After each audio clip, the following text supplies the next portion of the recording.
ونعوذ بالله من شرور أنفسنا ومن سيئات أعمالنا من يهده الله فلا مضل له ومن يضلل فلا هادي له وأشهد أن لا إله إلا الله وحده لا شريك له وأشهد أن محمدا عبده ورسوله أما بعد فإن خير الحديث كتاب الله وخير الهدي هدي محمد صلى الله عليه وسلم وشر الأمور محدثاتها وكل محدثة بدعة وكل بدعة ضلالة وكل ضلالة في النار. يا أيها الذين آمنوا اتقوا الله حق تقاته ولا تموتن إلا وأنتم مسلمون. يا أيها الناس اتقوا ربكم الذي خلقكم من نفس واحدة وخلق منها زوجها وبث منهما رجالا كثيرا ونساء واتقوا الله الذي تساءلون به والأرحام إن الله كان عليكم رقيبا. يا أيها الذين آمنوا اتقوا الله وقولوا قولا سديدا يصلح لكم أعمالكم ويغفر لكم ذنوبكم ومن يطع الله ورسوله فقد فاز فوزا عظيما. أعوذ بالله من الشيطان الرجيم من همزه ونفخه ونفثه. قد كانت لكم أسوة حسنة في إبراهيم والذين معه إذ قالوا لقومهم إنا براء منكم ومما تعبدون من دون الله. یقیناً تمہارے لیے ابراہیم علیہ السلام میں بہترین نمونہ ہے اور ان لوگوں میں بھی جو ان کے ساتھ ایمان لائے تھے جب انہوں نے اپنی قوم سے کہا کہ ہم تم سے بھی بری ہیں اور ان سے بھی بری ہیں جنہیں تم اللہ کے سوا جن کی بندگی کرتے ہو. کفرنا بکم ہم تمہیں نہیں مانتے.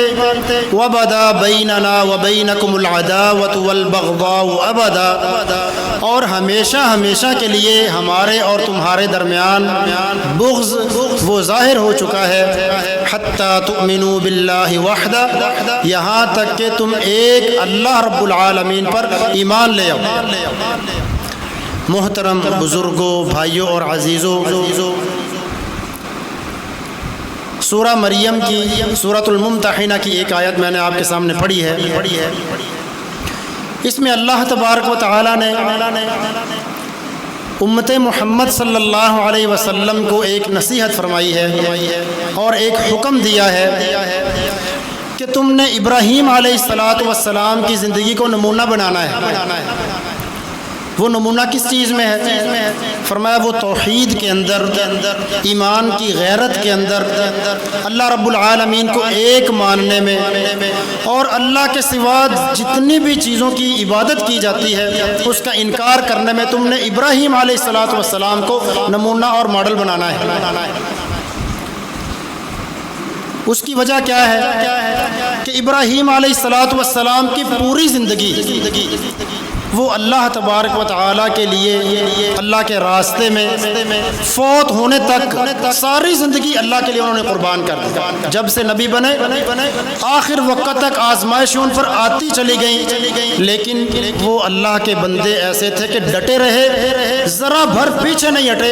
فرمایا امت محمد صلی اللہ علیہ وسلم کے لیے یہی سبق ہے کہ نمونہ بنانا ہے تو نبی صلی اللہ علیہ وسلم کو اور آپ کی امت کو حکم یہ دیا کہ ابراہیم علیہ السلام کو نمونہ بنانا ہے.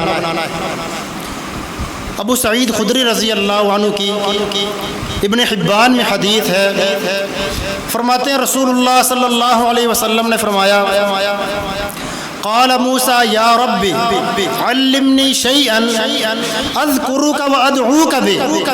موسیٰ علیہ السلام نے کہا یا اللہ پروردگار مجھے کوئی ایسا ذکر بتا، ایسی چیز بتا دے کہ جس کے ساتھ میں تجھ سے دعائیں بھی کیا کروں اور تیرا بہت ذکر کیا کروں.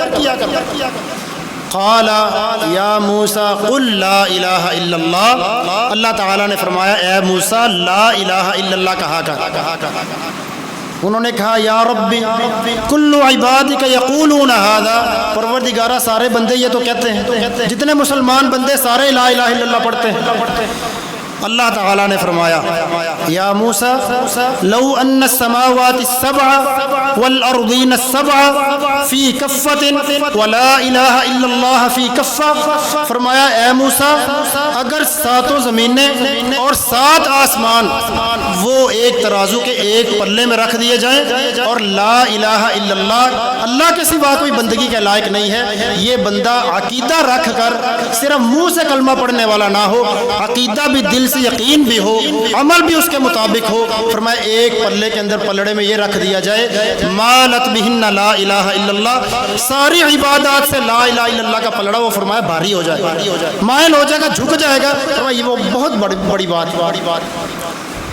تو ابراہیم علیہ السلام کی ساری زندگی اسی طرح تھی۔ خود اللہ تبارک و تعالیٰ نے فرمایا، حدیث قدسی ہے، فرمایا نبی صلی اللہ علیہ وسلم نے، اللہ تعالیٰ فرماتے ہیں یا عبادی، اے میرے بندو، کتنی محبت کے ساتھ اللہ تبارک و تعالیٰ اپنے بندوں کو خطاب فرما رہے ہیں، فرمایا یا عبادی، اے میرے بندو، یعنی حق بنتا ہے کہ بندہ اللہ کے لیے ہو، رب تعالیٰ کے سوا کسی طرف رخ کرنے کا سوچے بھی نہ، اس کے گمان میں بھی نہ۔ فرمایا لو بلغت ذنوبک عنان السماء، تیرے گناہ وہ زمین سے لے کر آسمان کی بلندی تک، زمین و آسمان کے برابر بھر کر گناہ لے کر آ جائے، ثم اتیتنی، پھر میرے پاس آئے، لا تشرک بی شیئا، شرک نہ کیا ہو، میرے ساتھ کسی کو حصے دار نہ بنایا ہو، لاتیتک بقرابها مغفرہ، وہ جتنے گناہ لے کر آیا فرمایا وہ سارے میں مغفرت اور بخشش کے اندر بدل دوں گا، سارے معاف کر دوں گا، سارے گناہ معاف کر کے اللہ تعالیٰ وہ بخشش کے اندر بدل دے گا، ساری نیکیاں ہو جائیں۔ لیکن شرط یہ ہے کہ وہ صرف منہ سے کلمہ پڑھنے والا نہ ہو، بلکہ اس کا عمل اس کے مطابق ہو، اللہ تبارک و تعالیٰ کے در کو پکڑنے والا ہو، کسی اور کے آگے اپنی منتیں، حاجتیں، نظر و نیاز، قربانیاں، عبادت کسی کے سامنے رکھنے والا نہ ہو۔ چنانچہ اللہ تبارک و تعالیٰ نے ابراہیم علیہ السلام کی زندگی کے بہت سے پہلو قرآن مجید میں بیان فرمائے ہیں، اور ان کا بہت بڑا حصہ وہ حدیث کے اندر مل جاتا ہے۔ سورہ مریم میں اللہ تعالیٰ نے ان کی گھر کی دعوت کا بیان فرمایا ہے، حکم بھی یہی ہے کہ دعوت جب اس کی ابتدا کرنی ہے تو سب سے پہلے وہ اپنے گھر سے کرنی ہے، قریبی رشتہ داروں سے کرنی۔ نبی صلی اللہ علیہ وسلم پر جب پہلی وحی نازل ہوئی، اللہ تعالیٰ نے حکم دیا وَأَنذِرْ عَشِيرَتَكَ الْأَقْرَبِينَ، اے نبی جو آپ کے سب سے قریبی رشتہ دار ہیں نا، اقرب سب سے قریب، ان کو ڈرانا ہے، سب سے پہلے ان کو دعوت دینی۔ تو ابراہیم علیہ السلام کا عمل بھی یہی تھا، فرمایا وَاذْكُرْ فِي الْكِتَابِ ابراہیم، اے نبی صلی اللہ علیہ وسلم ان کے سامنے ابراہیم علیہ السلام کا ذکر پڑھ کر سنائیں، اِنَّهُ كَانَ صِدِّيقًا نَبِيًّا، وہ صدیق تھا اور سچا نبی تھا۔ صدیق کے 2 معنی ہیں، ایک معنی تو یہ ہے کہ ان کی ہر بات، ہر عمل، ہر چیز ہی سچی تھی، جھوٹ کا کوئی شائبہ ہی نہیں تھا۔ دوسرا یہ کہ وہ اللہ تبارک و تعالیٰ کے معاملے میں بڑا سچا تھا، جو اللہ نے عہد کر لیا، جو حکم دے دیا، پھر پورے سچ کے ساتھ، پورے یقین کے ساتھ اس کو پورا کر دکھایا۔ گھر سے نکلنا پڑا، قوم نے اپنے علاقے سے نکال دیا، آگ کے اندر پھینکا گیا، پورے علاقے سے ان کو عراق سے نکال دیا گیا، پھر راستے کے اندر ایک بادشاہ کی آزمائش وہ بھگتنا پڑی، پھر مکہ کے اندر اللہ کے حکم سے بیوی بچوں کو وہ اکیلے ایسے علاقے میں چھوڑا جہاں پانی کا نام و نشان نہیں تھا، کوئی بندہ رہنے والا نہیں تھا۔ جب بیٹا جوان ہوا تو اللہ کے حکم سے ذبح کرنے کے لیے تیار ہو گیا، فرمایا انہ کان صدیقا نبیا، اللہ کے معاملے میں بڑا سچا بندہ تھا۔ اذ قال لأبيه يا أبت لم تعبد ما لا يسمع ولا يبصر ولا يغني عنك شيئا۔ اللہ اکبر۔ قرآن مجید پہلے انبیاء کے جب واقعات بیان کرتا ہے تو پہلے انبیاء کے وہ واقع جو اللہ تعالیٰ نے قرآن میں بتا دیے ہیں وہ ہمارے لیے بھی سبق اور نمونہ ہے، اور ہمیں بھی یہی حکم ہے کیونکہ قرآن کے اندر وہ آ گئے۔ فرمایا ابراہیم نے اپنے باپ سے یا اباتی، ابن عربی زبان میں کہتے ہیں باپ کو، اور اس کے آخر میں اگر تا لگا دی جائے تو اس کا معنی ابا جان بن جاتا. بڑی محبت کے ساتھ مخاطب کیا، یعنی والد وہ مسلمان نہیں ہے، بیٹا نبی ہے، درجوں میں اتنا فرق ہے کہ اس کا کوئی حساب بھی نہیں ہے، ایک مسلمان ہے ایک اسلام والا نہیں. پھر بھی خطاب اپنے والد کو کس انداز سے کیا؟ یا اباتی، ابا جان. سوال پیش کیا، لما تعبدو، آپ ان کی بندگی کیوں کرتے ہیں؟ ما لا يسمع، جو نہ تو سنتے ہیں، ولا يبصر، جو نہ دیکھتے ہیں، ولا يغني عنك شيئا، آپ کے کسی کام بھی نہیں آتے. اس سے کیا بات سمجھ لگی؟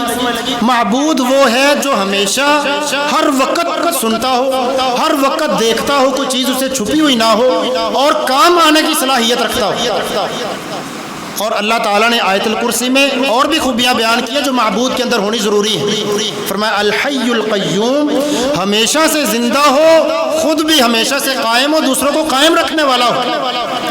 تو وہ معبود جن کا پہلے وجود ہی نہیں تھا، وہ لوگ جو پہلے پیدا ہی نہیں ہوئے تھے، اب وہ دنیا میں آئے پھر چلے گئے، وہ زیر زمین ہوں، وہ لکڑی کے بنے ہوں، وہ مٹی پتھر کے بنے ہوں، جن کا پہلے وجود ہی نہیں تھا، وہ پہلے بھی نہیں دیکھتے تھے، زندگی کے اندر بھی سب پر وہ نگاہ نہیں رکھ سکتے، نہ وہ سب کے کام آ سکتے ہیں، خود وہ محتاج ہیں، کھانا کھانے کے محتاج ہیں، کھا لینے کے بعد وہ قضائے حاجت کے محتاج ہیں. فرمایا لا یغنی عنک شیئا، تمہارے کیسے کام آ سکتے ہیں؟ سوال پیش کیا. عقل مند بندہ وہ سمجھتا ہے کہ بندگی تو اس کی جاتی ہے جو کسی کام آنے والا. کہا اگر عقل ہوئی تو یہ بندہ سمجھ جائے گا. تو ابراہیم علیہ السلام نے بھی اسی طرح اپنے والد کے سامنے سوال پیش کیا. پھر دوسرا سوال کیا، دوسری بات کی، یا اباتی، دوبارہ اسی طرح بڑی محبت کے ساتھ مخاطب کیا. 4 باتیں ابراہیم علیہ السلام نے کی، اور چاروں کے اندر خطاب کرنے سے پہلے ابا جان یا اباتی کہہ کر خطاب کیا ہے.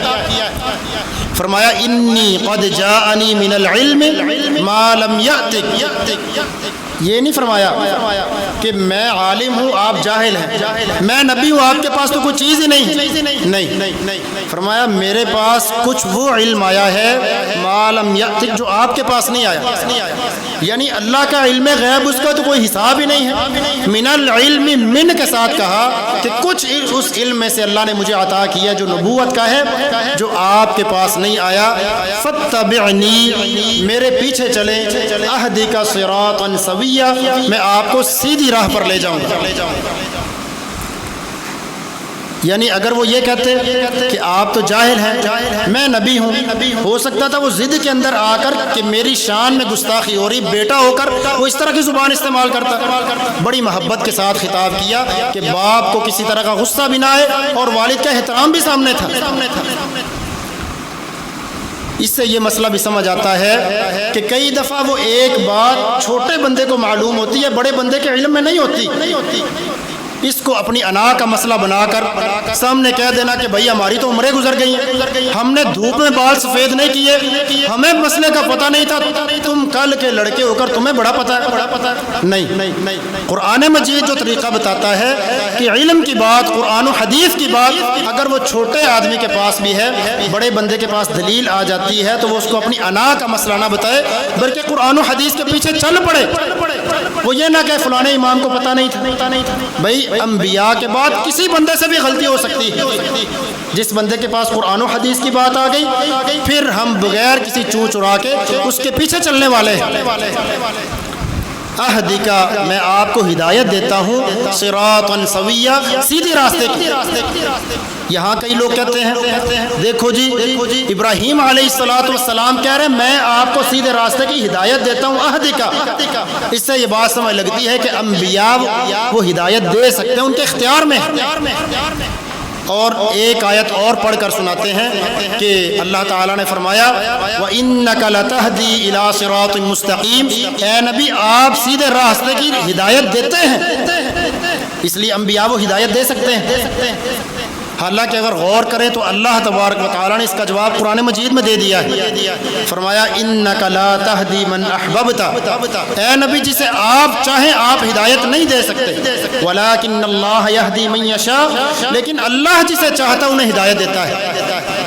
دونوں آیتوں کو اکٹھا ملائیں تو بالکل بات واضح ہوتی ہے کہ ہمارا کام، انبیاء کا کام، وہ اللہ تبارک و تعالیٰ کی دعوت دینا، رہنمائی کر دینا کہ بھائی یہ اللہ کا راستہ ہے جو جنت کی طرف جاتا ہے.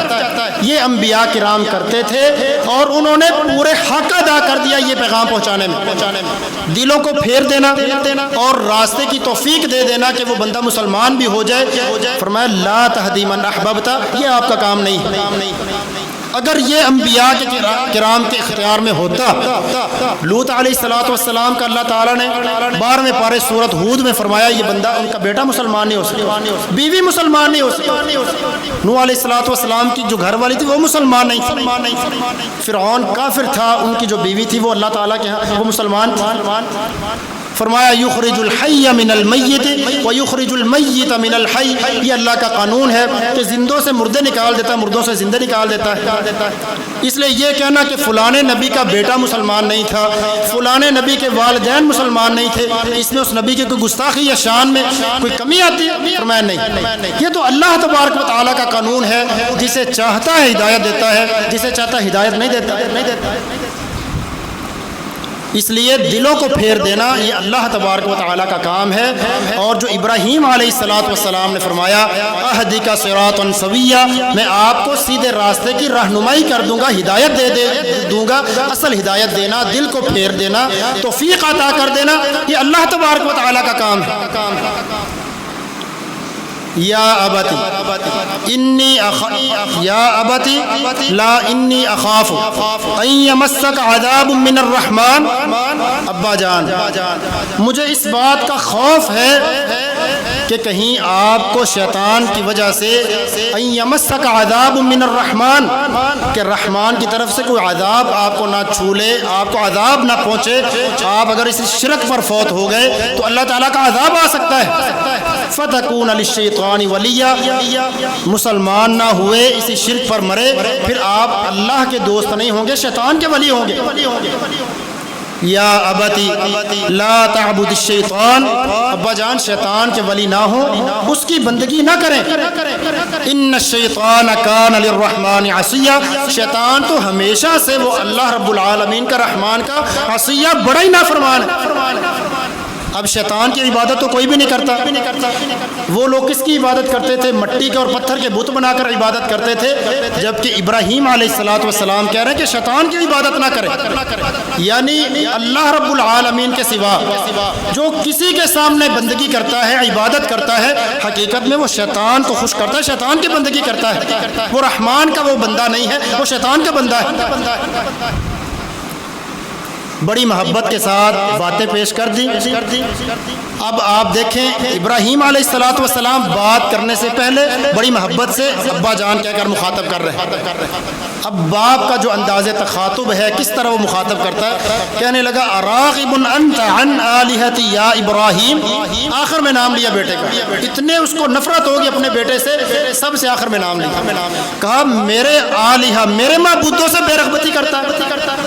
لئن لم تنتہی لأرجمنک وہجرنی ملیا، اگر باز نہ آیا لأرجمنک، قسم کھا کر کہنے لگا کہ تجھے پتھر مار مار کے سنگ سار کر دوں گا. وہجرنی ملیا، اپنا جسم صحیح سلامت بچا کر لمبے عرصے کے لیے یہاں سے نکل جا، اپنی شکل نہ دکھانا.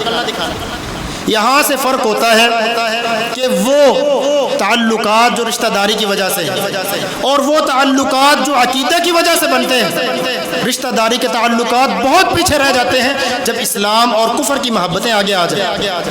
ابراہیم علیہ السلام سگے بیٹے، جب بتوں کی بات آئی اس نے بات سننا بھی گوارا نہیں کیا.